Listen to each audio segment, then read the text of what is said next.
अभिराज और मीरा की शादी बड़ी धूमधाम से हुई थी। गली में चिराग जलाए गए, बैंड बाजे, दावतें हुईं और हर तरफ खुशियों का माहौल था। मीरा के चेहरे पर दुल्हन की लज्जा और नई जिंदगी की प्रसन्नता साफ झलक रही थी। अभिराज भी बहुत खुश था कि आखिर उसे अपनी पसंद की शालीन और सौम्य स्वभाव वाली लड़की जीवन साथी के रूप में मिल गई है।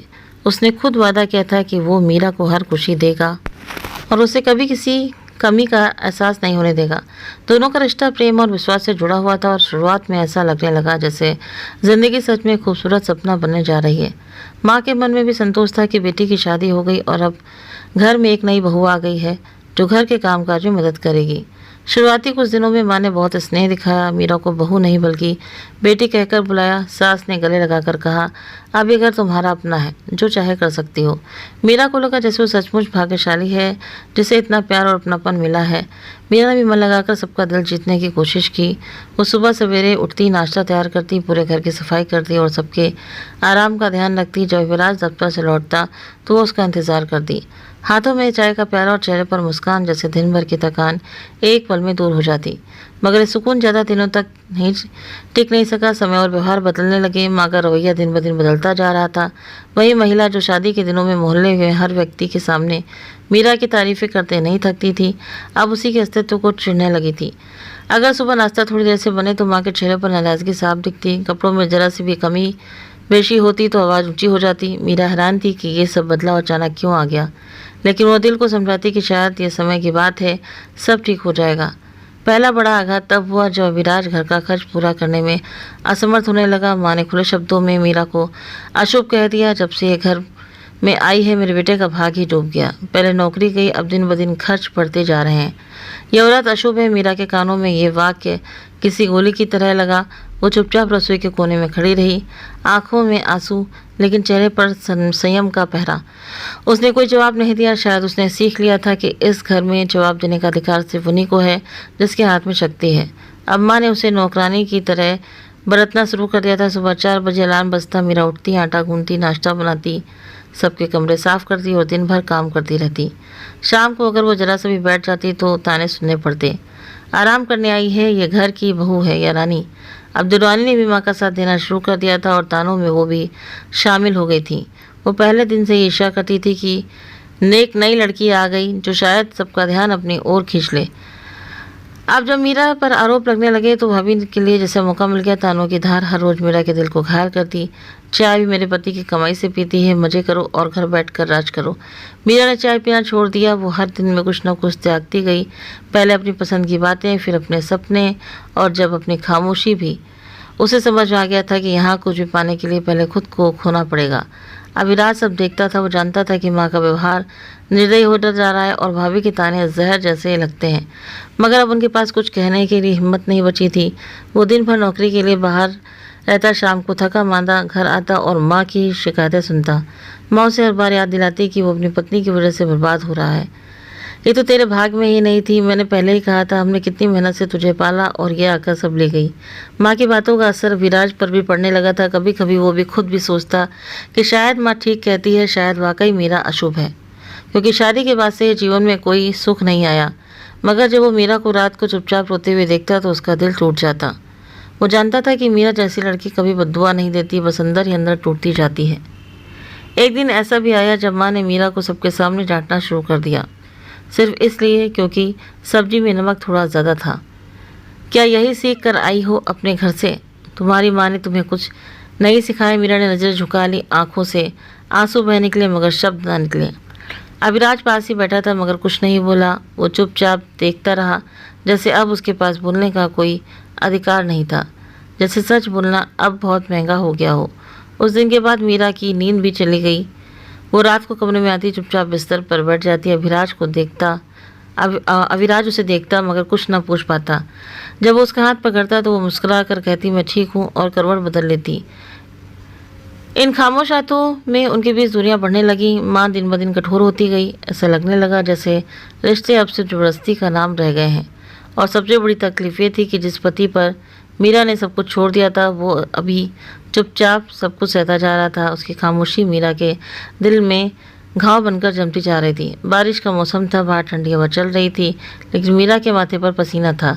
शरीर थका हुआ, आंखें बोझिल और सांसें कांप रही थी। उसे बुखार हो गया था। मगर सुबह सवेरे माँ की आवाज़ फिर गूंज उठी, क्या अभी तक बिस्तर पर पड़ी है? उठ, सबके नाश्ते का वक्त हो गया है। क्या ये कोई होटल है? मीरा ने धीरे से आंखें खोली। गला सूख चुका था, टांगों में कपकपी थी, मगर वो जानती थी कि यहाँ बीमारी का कोई बहाना नहीं है। उसने धीरे से उठकर दुपट्टा ओढ़ा और घसीटते कदमों से रसोई की ओर बढ़ गई।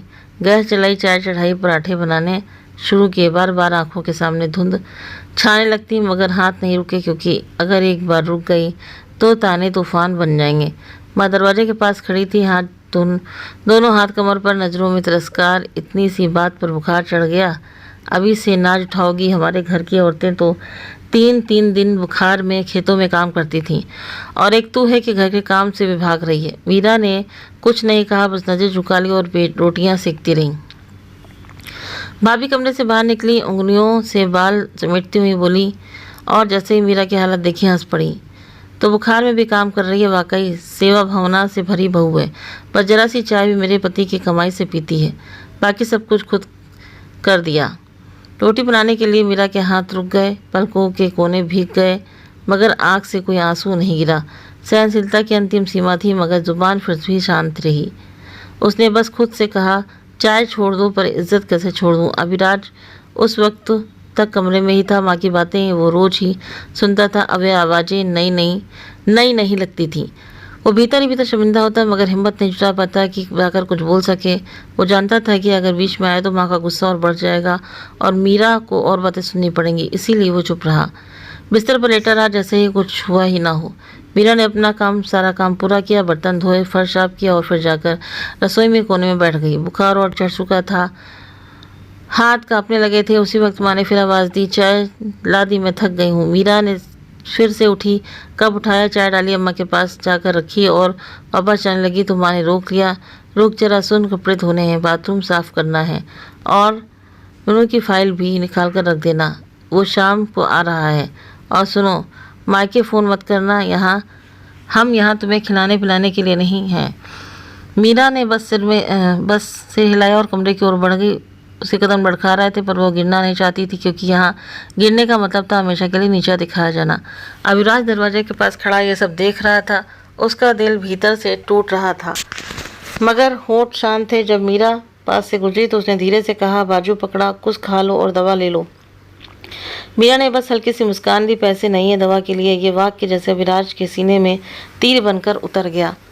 उसकी जेब वाकई खाली थी। पिछले महीने के बाद से काम नहीं मिला था, और जो थोड़े बहुत पैसे थे वो भी माँ को दे दिए थे। उसे लगा था कि माँ घर का खर्चा चला लेंगे, मगर अब समझ में आया कि माँ के लिए मीरा का खर्च ही नहीं था। उसी शाम मीरा ने हिम्मत करके माँ से कुछ पैसे मांगे। माँ, दवा ले लूँ, बहुत बुखार है। माँ का जवाब वही पुराना, तुम्हें रोज़ कोई ना कोई बहाना चाहिए। अगर तुम्हारी दवाइयाँ लाने लगें तो घर का बजट बिगड़ जाएगा। ये सब नाटक बंद करो। मीरा चुपचाप पलट गई।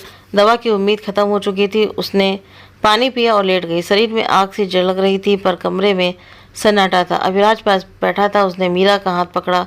मैं कुछ नहीं कर पा रहा, पर मैं कोशिश कर रहा हूँ, बस थोड़ा सा और सब्र करो। यह एक ऐसा रोजाना मचा था जिसका हर पन्ना शर्मिंदगी, बेबसी और तकलीफ से लिखा जा रहा था। और हर दिन वो औरत जो किसी समय इस घर में जो सपने लेकर आई थी, अब वो खुद से नजर चुराने लगी थी। शायद वो खुद अपनी नज़रों में खो चुकी थी। मीरा को बुखार आए कई दिन हो चुके थे, ना तो दवा मिली ना ही आराम। वो सुबह से शाम तक घर के कामों में लगी रहती और रात को थके हुए शरीर के साथ बस एक प्रार्थना करती, हे भगवान, कोई रास्ता निकाल दे। अविराज उनकी हालत देख रहा था, लेकिन अपनी बेबसी में जकड़ा हुआ था। वो हर दिन काम की तलाश में निकलता, दफ्तर भटकता, लेकिन हर बार खाली हाथ लौट आता। घर में पैसों की तंगी, माँ की कड़वाहट और मीरा के खामोश पीड़ा ने उसके दिल पर बोझ डाल दिया था। एक दिन उसकी मुलाकात एक देश से हुई जो दुबई से आया था। वो बड़ी सहजता से कह रहा था, भाई, विदेश में मेहनत करो, लेकिन बदले में सम्मान, पैसा, सब कुछ मिलता है। यहाँ रहकर क्या कमाओगे? ना इज्जत, ना रोजगार। वहाँ कम से कम खुद पर गर्व तो होता है। ये बात अविराज के दिल को छू गई। वो जानता था कि वो जिंदगी जिसे वो जी रहा है, असल में जीना नहीं, घुट-घुट कर जीना है। वो खुद को मीरा के सामने अपराधी समझने लगा। उसकी आंखों में झांकना मुश्किल हो गया। वो रोज़ दूसरों पर रोटियों के लिए निर्भर थी, दवा के लिए माँ की डांट सहती थी, उसके साथ ऐसा होता देखकर अविराज अंदर से टूट रहा था। कई रातों की नींद हराम होने के बाद एक सुबह अविराज ने माँ से बात की। माँ, मैं बाहर जाने का सोच रहा हूँ, यूके के काम की उम्मीद है, पैसे आएंगे तो सबका भला होगा। माँ की आंखें चमक उठी। यही तो मैं चाहती थी बेटा कि तू कुछ बने, यहाँ क्या रखा है, बाहर जा पैसे कमा, हमें भी सम्मान दिला, घर को संवार। अविराज ने धीरे से कहा, माँ मीरा को भी साथ ले जाऊंगा, जब वहाँ ठीक से बच जाऊंगा, उसे यहाँ तकलीफ में छोड़ना अच्छा नहीं लगता। माँ ने तुरंत बात काट दी, अभी तो खुद का ठिकाना नहीं है, हर बहू की चिंता मैं करूँगी, तो सिर्फ अपनी ज़िंदगी बना। अविराज ने मीरा से बात की। कमरे में सन्नाटा छा गया। मीरा सुना लेकिन चुप रही। वो कुछ कह ही नहीं पाई, सिर्फ इतना बोली, जाओ, अगर तुम्हें लगता है कि इसमें हमारी भलाई है तो जाओ, मैं इंतज़ार करूँगी। उसकी आवाज़ में विश्वास कम और धैर्य अधिक था। अविराज ने उसका हाथ थामा। मैं वादा करता हूँ तुम्हें इन सब से निकाल लूँगा, जब पैसे आएंगे अपना अलग घर ले लेंगे, तुम्हें यहाँ एक दिन भी और सहना नहीं पड़ेगा।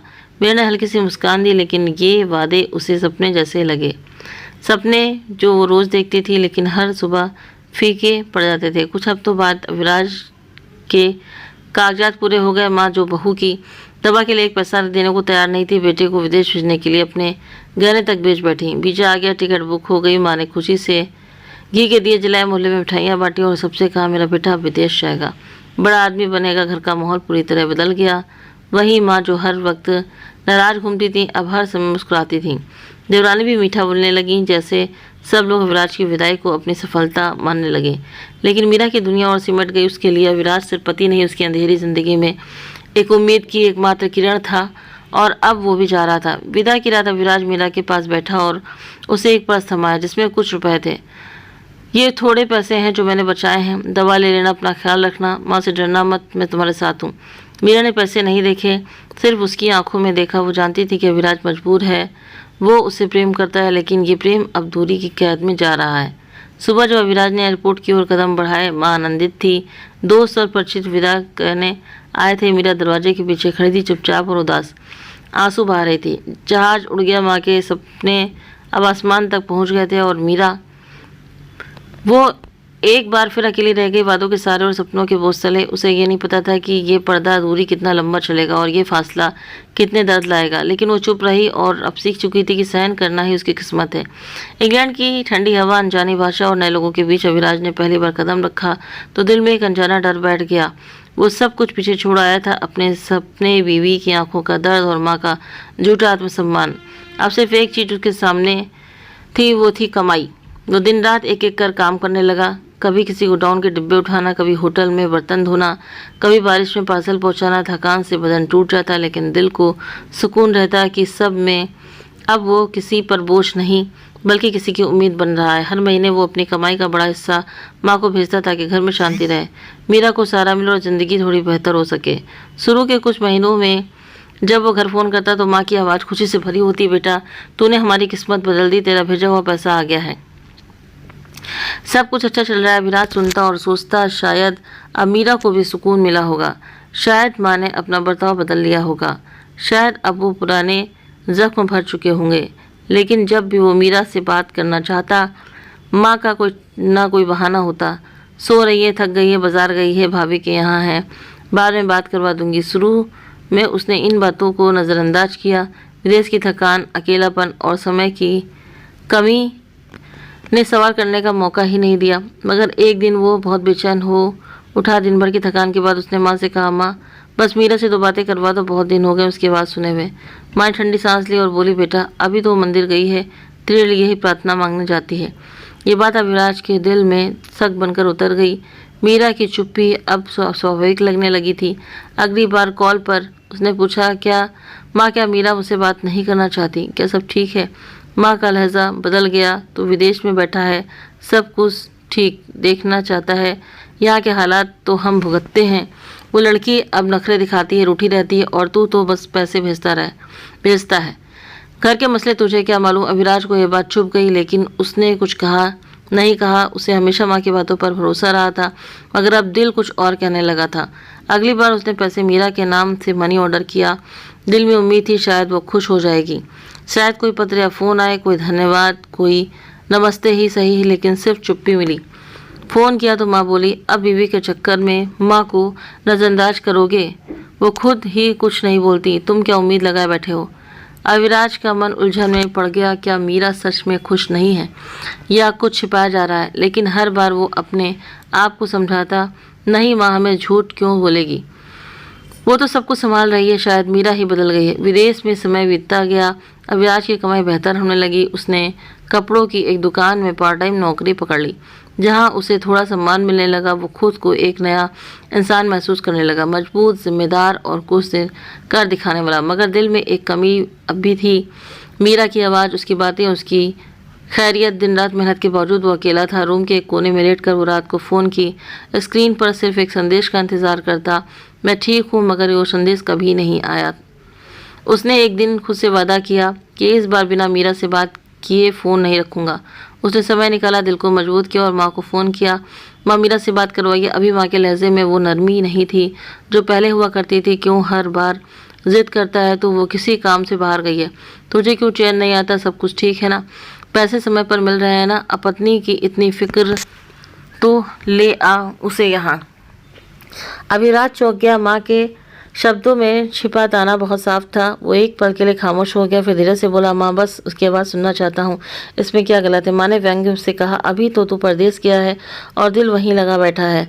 जब यहाँ था तब इतनी फिक्र नहीं थी तुझे, अब सब याद आ रहा है। ये सुनकर अविराज का दिल कांप उठा। माँ का ये रवैया नया नहीं था, मगर इस बार सख्त ज़रूर था, जैसे शंका की पहली लहर को जन्म दे दिया। वो सोचने लगा, अगर वाकई मीरा खुश है जैसा माँ बताती हैं, तो फिर वो बात करने से क्यों रोका जा रहा है? हर बार कोई ना कोई नया बहाना क्यों? हर बार एक नई दीवार क्यों? अगले दिन अविराज ने भाभी को फ़ोन किया। कई दिनों बाद पहली बार बात हुई। भाभी, मीरा कैसी है? भाभी ने बात को टालने की कोशिश की। सब ठीक है भाई, घर वैसे चल रहा है, मीरा काम में व्यस्त रहती है। विराज ने दबाव डालते हुए कहा, मीनू से बात करवा दीजिए, आपसे छिप कर कुछ नहीं मांग रहा। भाभी थोड़ी देर चुप रही, फिर धीरे से बोली, भाई बात करवाने के लिए वो कुछ कहने की हालत में होनी चाहिए ना। कभी कभी तो वो जैसे खुद में गुम हो जाती है। चुप, अलग और माँ पहले से भी ज़्यादा सख्त हो गई हैं। ये शब्द विराज पर जैसे बिजली बनकर गिरे। वो जो ख्वाब देख रहा था कि मीरा अब सुकून में है, वो सब झूठ था। जो पैसे वो हर महीने बेचता था वो सिर्फ माँ की शान पर खर्च होते थे, मीरा तक वो पहुँचते ही नहीं थे। उस रात अविराज ने करवटों में बिताई। कमरे की दीवारें उस पर तंग हो गई रही थी। उसके भीतर एक शोर उठ रहा था जो किसी सुकून की तलाश में भटक रहा था। मीरा की आवाज़ उसकी खामोशी से भी ज़्यादा बोलने लगी थी, जैसे हर लम्हा हर सांस अविराज से एक ही सवाल कर रही हो, कहाँ हो तुम? अगले दिन काम पर भी मन नहीं लगा। वो उलझा उलझा रहा, ख्याल बिखरे हुए थे, बातों का मतलब समझ नहीं आता था। वापसी पर दोस्त ने पूछा, सब ठीक है ना?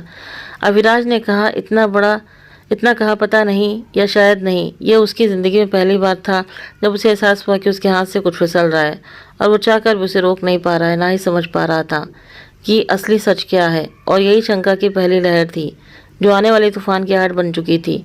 लंदन की बारिशों ने उस रोज भी अविराज को भिगो दिया था, लेकिन इस बारिश से ज़्यादा वो दर्द था जो उसके अंदर बह रहा था, जो हड्डियों तक उतर गया था। कई दिनों से नींद नहीं आई थी।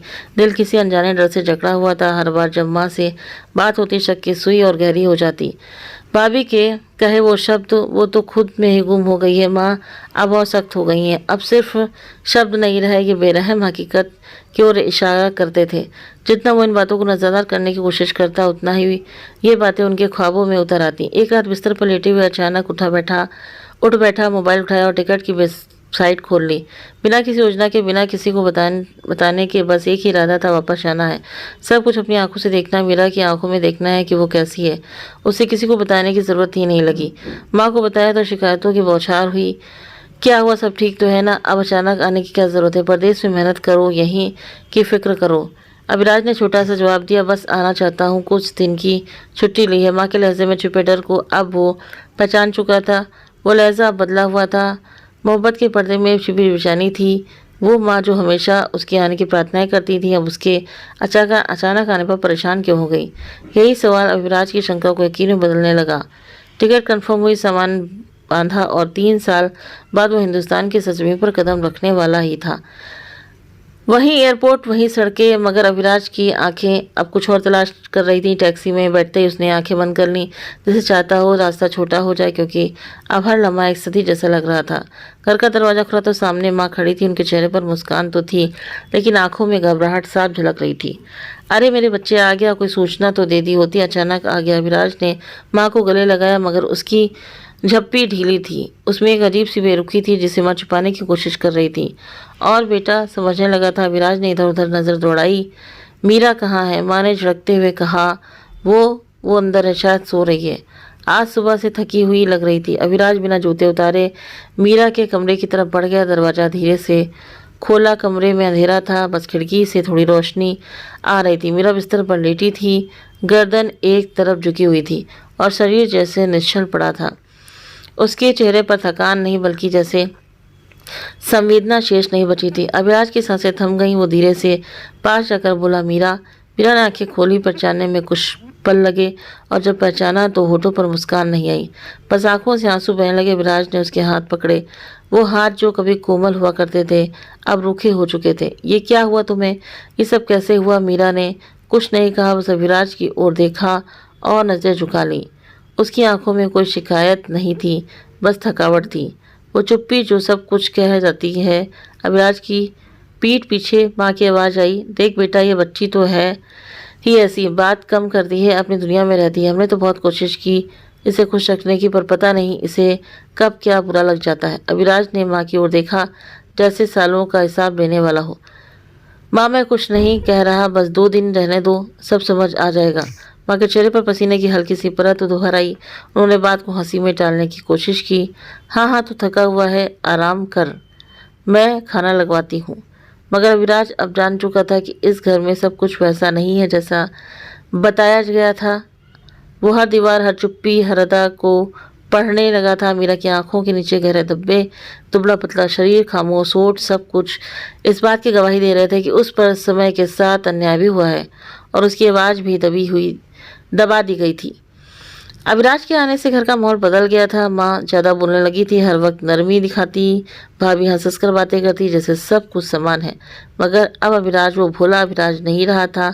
उसने दुनिया देखी थी, झूठ पहचानने लगा था और अब वो सच्चाई जानने का संकल्प लेकर आया था। ये सिर्फ वापसी नहीं थी, ये हिसाब की शुरुआत थी, एक खामोश लेकिन निर्णायक मोड़। अविराज को आए 2 दिन हो चुके थे, लेकिन चैन का एक पल भी नहीं मिला था, नसीब नहीं हुआ था। हर कदम पर कुछ न कुछ अजीब सा लगता था। माँ की बेवजह की नरमी, भाभी की अस्वाभाविक हंसी और सबसे ज़्यादा मीरा की लगातार खामोशी। वो न तो अभिराज से आंखें मिला पाती, न मन की बात कह पाती, जैसे कोई गहरी चोट अंदर तक लग चुकी हो, जिस पर अब केवल चुप्पी की पट्टी बांधी गई हो। रात को जब सब सोने चले गए, राज को नींद नहीं आ रही थी। उसने कई बार करवटें बदली, मगर बेचैनी शरीर में उतर आई थी। अचानक उसे एक हल्की सी आहट सुनाई थी, जैसे किसी ने दबे पांव कमरे में बाहर निकलने की कोशिश की हो। वो उठा और धीरे से दरवाजे झांका, लेकिन गलियारा खाली था। वो रसोई की तरफ बढ़ा, शायद किसी को पानी की जरूरत हो, मगर वहां भी कोई नहीं था। बस एक अजीब सा सन्नाटा था, जैसे कोई रात छिपाने की कोशिश कर रहा हो। अचानक उसका ध्यान मीरा के कमरे की तरफ गया। दरवाजा आधा खुला हुआ था और एक मध्यम सी रोशनी अंदर से झांक रही थी। दिल में एक अनजाना डर लिए वो धीरे धीरे उसकी ओर बढ़ा। दरवाजा धीरे से खोला और जो दृश्य उसने देखा, उसके पांव वहीं थम गए। मीरा फर्श पर लगभग बेहोश पड़ी थी। उसके हाथों पर गहरे नीले निशान थे, माथे पर एक पुराना घाव और पैरों पर पुराने जख्मों के निशान साफ बता रहे थे कि ये सब एक दिन की बात नहीं है। उसका दुपट्टा एक तरफ पड़ा था और उसकी सांसें अनियमित चल रही थीं। अविराज तेजी से आगे बढ़ा। मीरा, ये तुम्हें क्या हुआ?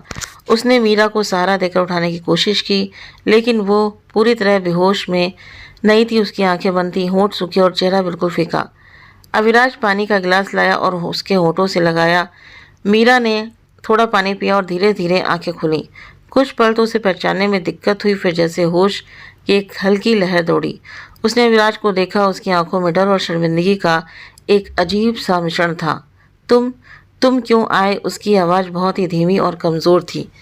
अविराज का दिल कांप उठा। वो लड़की जिसने हमेशा मजबूती दिखाई थी, आज पूरी तरह टूट चुकी थी। ये सब कैसे हुआ? किसने किया? बोलती क्यों नहीं हो? मीरा ने नज़रें नीची कर ली। होठों से कोई शब्द नहीं निकला, बस खामोश रही। फिर धीरे से बोली, मैंने तुमसे कुछ नहीं कहा क्योंकि तुम दूर थे, मेहनत कर रहे थे और यहाँ कुछ भी तुम्हारी माँ के खिलाफ कहने को नहीं था। अविराज पीछे हट गया, जैसे किसी ने उसके चेहरे पर तमाचा मारा हो। माँ, ये सब माँ ने किया है। मीरा ने बस आंखें बंद कर ली, जैसे अब और कुछ कहना उसके लिए असहनीय हो। अविराज की नजरें एक एक घाव पर रुक रही थी। नीले निशान, खरोचे, कमजोर शरीर, हर निशान एक लंबे अत्याचार की कहानी कह रहा था। उसे अपनी माँ के वो शब्द याद आने लगे, वो बस खामोश रहती है, नखरे दिखाती है, दिल नहीं लगता घर में। अब उसे सब कुछ एक जाल लग रहा है, एक ऐसा जाल जो उसकी माँ ने बुना था, जिसमें मीरा को धीरे धीरे कैद किया गया। उसकी आवाज़ छीनी गई, उसके अस्तित्व को मिटाया गया। विराज ने मीरा को बिस्तर पर लिटाया, कम्बल उड़ाया और उसके पास बैठ गया। उसकी आंखों में आंसू थे, लेकिन होठों पर सिर्फ एक शब्द था, माफ़ करना। मीरा ने मुश्किल से आंखें खोली। माफ़ करने की बात नहीं है विराज, बस अब मैं यहाँ और नहीं रह सकती। विराज का दिल जैसे किसी ने मुट्ठी में कस लिया हो। ये वही घर था जहाँ उसने मीरा को प्यार और उम्मीद दी थी, और आज वही लड़की उस घर से आज़ादी मांग रही थी। लेकिन अब वो जानता था, वक्त आ गया है सच्चाई, इंसाफ और फैसले का। अब कोई पर्दा बाकी नहीं था। मीरा की हालत देखने के बाद अविराज के दिल में एक आग सी जल उठी थी। वो पूरा दिन चुप रहा, किसी से कोई सवाल नहीं किया, लेकिन हर बात, हर हरकत को गौर से देखता रहा। अब उसे एहसास हो चुका था कि सच्चाई उससे बहुत समय से छिपाई जा रही थी, लेकिन अभी एक और झटका बाकी था, एक ऐसा झटका जो दिल में शक की आग को और भड़का गया। सुबह जब वो मीरा को में देखकर बाहर आया तो माँ रसोई में काम कर रही थी। विराज चुपचाप कुर्सी पर बैठ गया। माँ ने समान तरीके से नमस्ते किया, चाय सामने रखी और धीमे सुर में बोली, बेटा तू परेशान लग रहा है, सब ठीक तो है? अविराज ने नजरें नहीं उठाई, बस संक्षेप में जवाब दिया, मीरा की तबीयत ठीक नहीं है। माँ ने एक पल के लिए चाय का चम्मच थामा, फिर रख दिया, जैसे कोई खास बात कहने की तैयारी कर रही हूँ। बेटा अब एक बात कहना चाहती हूँ, अगर बुरा ना मानो। अविराज ने माँ की तरफ देखा, उसके चेहरे पर गंभीरता थी, लेकिन आंखों में वो पुरानी चालाकी साफ नजर आ रही थी, जिसे अविराज पहचानने लगा था। मैं तो पहले दिन से समझ गई थी कि वो लड़की कुछ ज़्यादा सीधी नहीं है, तुझे पता है ना। जब तू बाहर था वो अक्सर मायके जाने की जिद करती थी, फिर कभी दिन भर खामोश रहती, रात को मोबाइल पर किसी से बात करती थी। हमें शक हुआ, लेकिन बर्दाश्त करते रहे, आखिर तेरी इज्जत का सवाल था। अविराज को एक पल लगा समझने में कि बात किस दिशा में जा रही है। वो कुछ देर माँ को खामोशी से देखता रहा, फिर धीरे से बोला, माँ आप कहना क्या चाहती हैं, साफ साफ कहिए। माँ ने चेहरे पर अफसोस जताते हुए कहा, बेटा मैं तो बस ये चाहती हूँ कि तू होशियार रहे। बाहर की दुनिया में बहुत कुछ होता है, लेकिन घर में अगर गलत राह पर आ जाए तो कुछ नहीं बचता। मैंने कई बार देखा है मीरा को चुपचाप रोते हुए या मोबाइल पर धीमी आवाज़ में किसी से बात करते हुए, और जब मैं कमरे में जाती तो वो फ़ौरन मोबाइल छुपा लेती थी। अविराज की आंखों में एक बार फिर उलझन उभर आई। दिल में सवाल उठने लगा, क्या वास्तव में ऐसा कुछ था जिसे मीरा छिपा रही थी, या ये सब एक नई चाल थी? माँ बोलती रही, मैं तो सहन करती रही बेटा, कि कहीं तेरा घर न टूट जाए, पर अब तू स्वयं आ गया है तो स्वयं देख ले, समझ ले, मीरा तेरे योग नहीं है। अविराज की उंगलियां मुट्ठी में कसने लगी। उसने अपनी आंखों के सामने मीरा की घायल अवस्था को देखकर याद किया, ये नीले निशान, वो खामोशी, वो थका हुआ चेहरा, और फिर दिल से केवल एक ही आवाज़ आई, झूठ। उसने गहरी सांस लिया और धीरे से बोला, माँ एक बात कहूँ, मैंने अपनी आंखों से उसके शरीर पर मारपीट के निशान देखे हैं। मैं जानता हूँ मुझसे कुछ छुपा रही है, लेकिन वो कुछ गलत नहीं कर रही। वो केवल सह रही है आपसे, इस घर से, इस वातावरण से, और अब आप उसके चरित्र पर संदेह कर रही हैं। माँ एक क्षण के लिए चुप हो गई, जैसे विराज की बात ने उन्हें झकझोर कर रख दिया हो, लेकिन तुरंत संभल कर बोली, बेटा माँ कभी संतान का बुरा नहीं चाहती। मैंने जो देखा वही कहा, बाकी तेरी मर्जी। अविराज उठ खड़ा हुआ, माँ मीरा का चरित्र आपकी जुबान से नहीं, उसकी आंखों की सच्चाई से प्रकट होता है। वो यदि मेरे बारे में चुप रही, मेरी अनुपस्थिति में भी आपका अत्याचार सहती रही, तो वो किसी और का क्या उल्लेख करेगी? उसकी खामोशी उसकी पवित्रता की गवाही, और मैं उस पर संदेह नहीं करूँगा। ये कहकर वो पलट गया और माँ को वहीं चुपचाप छोड़ गया। कमरे में लौटकर विराज मीरा के पास बैठ गया, उसकी पेशानी पर हाथ रखा। मीरा ने आंखें खोली, उसमें निष्प्राप सा सवाल था। अविराज ने धीरे से कहा, अब कोई तुम पर सवाल नहीं उठाएगा, मैं हूँ तुम्हारे साथ। मीरा की आंखों में आंसू बहने के लिए इस बार उसमें बेबसी नहीं थी, एक हल्की सी रोशनी थी, जिसे सालों बाद दिल ने पहली बार विश्वास महसूस किया हो। दिन बीते जा रहे थे, लेकिन अविराज की बेचैनी कम नहीं हुई। वो जान चुका था कि कुछ बहुत गहरा और बहुत गंभीर छुपाया गया है, लेकिन पूरी तस्वीर अभी सामने आनी बाकी थी। वो हर झूठ, हर हरकत पर खामोशी और मीरा की आंखों में छिपे हुए दर्द को समझने की कोशिश कर रहा था, पर अब उसे किसी ठोस प्रमाण की तलाश थी, कोई ऐसी चीज जो शक को मिटा दे, हर झूठ को उजागर कर दे। एक दिन जब युवराज मीरा के कमरे से उसका दुपट्टा उठा रहा था, तो अलमारी के नीचे कुछ कपड़ों के साथ एक पुराना मोबाइल फ़ोन निकला। वो हैरान रह गया, मीरा ने कभी किसी फ़ोन का जिक्र नहीं किया था। फ़ोन धूल से भरा था, कई दिनों से बंद पड़ा था। शायद ये वही फ़ोन था जिसका जिक्र माँ ने किया था जब उन्होंने कहा था कि वो छुप कर किसी से बात करती है, लेकिन अविराज अब हर बात की जांच करना चाहता था। आंखें बंद करके मानने का समय निकल चुका था। उसने फ़ोन को चार्जिंग पर लगाया और कई घंटे बाद फ़ोन चालू हुआ। स्क्रीन पर दर्जनों रिकॉर्डिंग्स नोट्स और वॉइस मैसेजेस थे। दिल जोर से धड़कने लगा, हाथ कांपने लगा। उसने पहले रिकॉर्डिंग चलाई। माँ की आवाज़ गूंजी, सख्त, तेज और जहरीली। कितनी बार कहा है कि खाने से पहले भाभी का कमरा साफ किया कर। अब दोबारा जुबान चलाकर दिखाना, तेरी हड्डियां तोड़ दूंगी। शौहर तो तेरा बाहर बैठा है, यहाँ जो रोज रोटी खाती है वो भी मेरे रहम पर है। दूसरी रिकॉर्डिंग में भाभी की आवाज़ थी, हंसी के साथ, इतनी इज्जत चाहिए तो पर्दे के साथ शौहर से दौलत भी मंगवा लिया कर।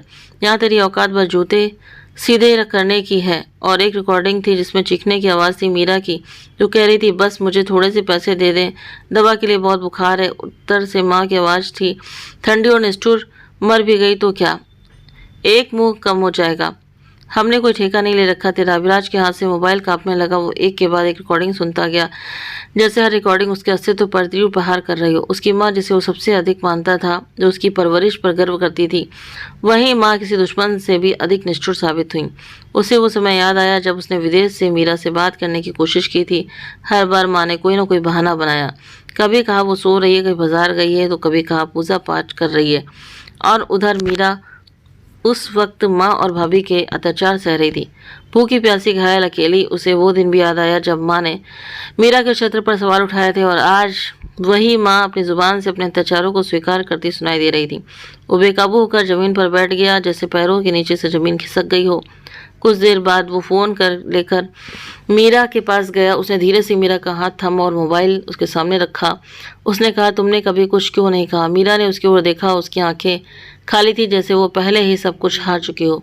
मैंने कहा था तुम विदेश में थे, मेहनत कर रहे थे। मैं नहीं चाहती थी कि तुम अपनी माँ से वंचित हो जाओ। मैं सब कुछ सह रही थी, बस तुम सलामत रहो, यही मेरे लिए काफ़ी था।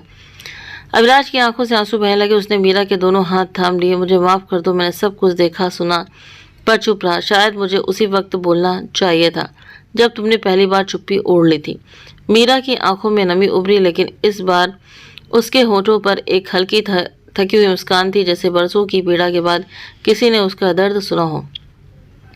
अविराज ने एक फैसला कर लिया था, अब वो ये अन्याय और अत्याचार सहन नहीं करेगा, न मीरा के लिए न अपने लिए। सच अब सामने आ चुका था, पर्दा उठ चुका था। अब चुप्पी नहीं, अब न्याय होगा।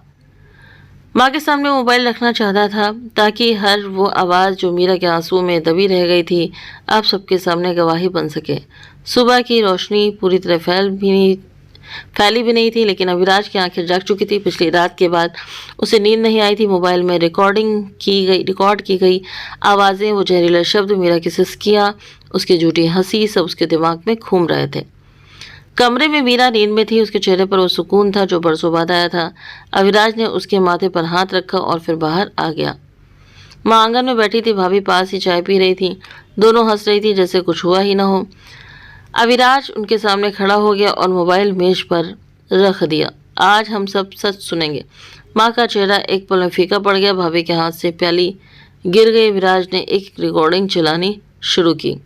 हर शब्द, हर चीख, हर ताना अब केवल शब्द नहीं है, बेनंगी सच्चाई की गवाही थे। ना बोली ये सब झूठ है, किसी ने साजिश की है। अविराज का लहजा ठंडा लेकिन तीखा था। साजिश, मीरा के चोटिल हाथ, भूखा पेट, वो भी साजिश थे। ये वही घर है जिसके खर्च के लिए मैं विदेश में दिन रात मेहनत करता रहा, और तुमने मेरी पत्नी को भूखा रखा। माँ कुछ नहीं बोल सकी। चेहरे पर शर्मिंदगी नहीं बल्कि पुराना घमंड था, जो अभी भी हार मानने को तैयार नहीं था। अविराज ने भाभी की ओर देखा, और तुम बहू होकर बहू के साथ सतीली माँ जैसा व्यवहार किया। उसके जख्मों पर मरहम रखने के बजाय नमक छिड़का। तुम्हारी जुबान के जहर ने उसे तोड़ दिया। मैंने हर वो बात सुनी है जो तुमने उसकी पीठ पीछे कही। भाभी घबरा गई। हम तो मजाक कर रहे थे, उसे समझ नहीं आता। अविराज ने हाथ उठाकर बात काट दी। अब मजाक बंद, अब हिसाब होगा। फिर वो चुप हो गया। जहन में सन्नाटा छा गया। बस चाय की प्याली के नीचे एक जलता हुआ दाग बचा था, रिश्ते का, जैसे घर की बुनियादों में लग चुका हो। वो मीरा के पास वापस आया।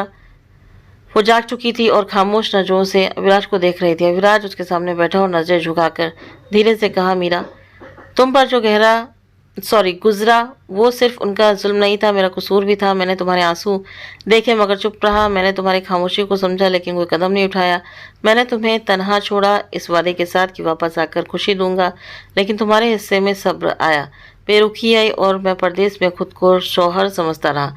मीरा ने नजरें चुराई, जैसे वो उन जख्मों को लफ्ज़ों में छुपाना चाहती हो जो बरसों से चीख भी नहीं सके। अविराज ने उसका हाथ थामा। अब मैं कुछ नहीं कहना चाहता, सिर्फ ये कि अगर तुम चाहो तो चली जाओ, आज़ाद हो इन सब से, मुझसे, इस घर से। मीरा की आंखों में नमी आई, लेकिन इस बार वो आंसू बोझ नहीं थे, वो बरसों की कैद से बाहर आज़ाद दिल की नमी थी। उसने आहिस्ता से कहा, तुमने सच देखा, मेरे लिए यही काफ़ी है। अविराज की आंखों में पहली बार रोशनी लौट आई, लेकिन वो रोशनी पछतावे के आंसुओं से गिली थी। उसे पता था कि मोहब्बत का कर्ज लफ्ज़ों से नहीं, रवैये से उतारा जाता है। अब यह हर लम्हा, हर दिन मीरा के लिए ऐसा शौहर बनना चाहता था जिसका साय भी उसके जख्मों पर न पड़े। उस दिन के बाद अविराज ने एक छोटा सा फैसला लिया। वो ये घर छोड़ देगा। वो मीरा को एक नए घर, नई जिंदगी और नई इज्जत देगा। माँ को माफ़ ज़रूर किया, लेकिन उस माहौल को, उस जुल्म को दोबारा अपनी बीवी पर मुसल्लत करने का हक किसी को नहीं दिया। अविराज ने सब खो दिया था जो कभी रिश्ते के नाम पर मुकद्दस समझता था, मगर अब जो बचा था वो सच था और मीरा का साथ। यही अब उसकी असल ज़िंदगी थी। अविराज ने उस सुबह मीरा के लिए नया जोड़ा निकाला, सफ़ेद दुपट्टा जिस पर हल्की सी कढ़ाई थी, वही जो शादी के बाद पहली बार मीरा ने पहना था। वो जोड़ा बरसों बाद दोबारा निकाला जा रहा था, वैसे एक नया आगाज़ उसी कपड़े में छिपा हुआ। मीरा ने आहिस्ता से दुपट्टा ओढ़ा, चेहरे पर सुकून था, जैसे बरसों के बाद किसी ने दिल का बोझ उतार दिया हो। अविराज खामोशी से नाश्ता बनाने में मशरूफ था। जब मीरा बाहर आई तो वही अविराज जो कभी खामोश, बेबस और उलझा हुआ था, आज पूरे विश्वास, महीन और मजबूत नजर आ रहा था। उसने मीरा के लिए नाश्ता चुपचाप मेज पर रखा, जैसे जुबान से नहीं, अमल से मोहब्बत साबित करना चाहता हो। दोपहर के वक्त अविराज माँ के सामने जाकर बैठा। माँ खामोश थी। कल रात के वाक़यात के बाद उनके अंदर का गुरूर चकनाचूर हो चुका था। वो जानती थी कि बेटे की खामोशी अब बर्दाश्त नहीं, फैसला बन चुकी है। अविराज ने आहिस्ता से कहा, माँ आप मेरी माँ हैं और रहेंगी, मैं आपको छोड़कर नहीं जा रहा, लेकिन जिस तकलीफ से मीरा गुजरी है उसका जिम्मेदार भी मैं ही हूँ।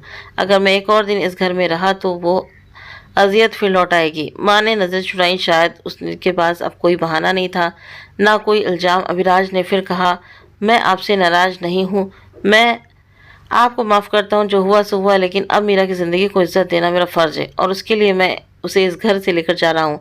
ये कहते हुए उसकी आवाज़ में कोई सख्ती नहीं थी, लेकिन फैसला पत्थर की लकीर की तरह था। माँ ने आहिस्ता से सर हिलाया, जैसे अंदर ही अंदर इस अंजाम को वेदन कर लिया हो। वो जानती थी कि बेटा अब वो बन चुका है जो अपने फैसले से पीछे नहीं हटेगा, और शायद वो ये भी जान चुकी थी कि जो कुछ हुआ उसकी कीमत अब तन्हाई की सूरत में ही अदा करनी पड़ेगी। अविराज मीरा के पास आया। उसने मीरा की तरफ देखा और आहिस्ता से बोला, चलो। मीरा ने अविराज की आंखों में देखा। उसकी नज़रें पहले बार पूरी यकीन थी, जैसे सच में अब उसका मुकाम तय हो चुका हो। उसने कोई सवाल नहीं किया, कोई शिकवा नहीं किया। अविराज के साथ कदम से कदम मिलाकर चल दी। घर के दरवाजे से निकलते हुए अविराज ने एक आखिरी नज़र सहन पर डाली, वही सहन जहाँ मीरा को बरसों जुल्म सहना पड़ा था, जहाँ उसकी खामोशी दिन रात गूंजती थी और जहाँ कभी उसने खुद को कमज़ोर महसूस किया, लेकिन आज वो सहन उसके कदमों तले था। उसकी मर्जी, उसके हक और उसकी नई ज़िंदगी की दहलीज। अविराज और मीरा ने नया घर लिया, छोटा, सादा लेकिन मुकम्मल। वहाँ कोई ताना नहीं था, कोई हुक्म नहीं था, कोई ज़बरदस्ती नहीं थी, सिर्फ दो लोग जो एक दूसरे को सुनना, समझना और इज्जत देना चाहते थे। अविराज ने मीरा के लिए ये सब किया जो बरसों पहले करना चाहिए था। वो सिर्फ सोहार नहीं बना, वो उसका साथी, मुहाफिज और हमराज बना। अब वो हर दिन मीरा से सीख रहा था कि खामोशी से कितनी आवाज़ें छुपी होती हैं, कि बर्दाश्त की भी एक हद होती है, और ये कि सच्ची मोहब्बत सिर्फ लफ्ज़ों से नहीं, सुरक्षा देने के से साबित होती है। मीरा ने धीरे धीरे जीना सीखना शुरू किया। वो दिनों में नहीं, महीनों में खुलने लगी। उसकी खामोशी में अब विश्वास शामिल हो चुका था। वो बातें करती, मुस्कुराती और ज़िंदगी को नई नज़र से देखने लगी थी। उसने सीख लिया था कि वो सिर्फ किसी की बीवी नहीं, एक मुकम्मल इंसान है, और वो इज्जत जो परसों उससे छीनी गई थी अब उसे वापस मिल चुकी है। अविराज ने आखिरकार वो सब सीखा जो उसे पहले ही सीख लेना चाहिए था। तो इस कहानी से सबक सिर्फ अविराज या मीरा के लिए नहीं, हर उस शख्स के लिए है जो परदेश जाने की तैयारी करता है, जो माँ बाप को पैसे भेजकर समझता है कि सब कुछ संभाला जा रहा है। परदेश जाना जुर्म नहीं है, लेकिन परदेश जाकर अपनी आंखें बंद रखना, अपनी बीवी की आवाज़, उसका दर्द और उसकी खामोशी का ना सुख पाना, ये गलत है, ये गफलत है। अपने घर को, अपने रिश्तों को सिर्फ पैसे से नहीं, वक्त, तवज्जो और मोहब्बत से संभाला जाता है, क्योंकि अगर आंखें बंद रहे तो सच कभी बाहर नहीं आएगा, और सच को ना देखने वाला अक्सर बहुत कुछ खो देता है। अविराज ने वक्त पर सच देख लिया, और वो देखना ही उसकी नई शुरुआत का पहला कदम गया। तो दोस्तों, ये थी आज की कहानी। आप सभी की क्या राय है इस कहानी के बारे में, तो प्लीज़ कमेंट बॉक्स में ज़रूर बताइए। वीडियो पसंद आया हो तो वीडियो को लाइक करें, शेयर करें, हमारे चैनल को सब्सक्राइब करना ना भूलें। मिलते हैं आप सभी से नेक्स्ट वीडियो में नई कहानी के साथ में। Thank you.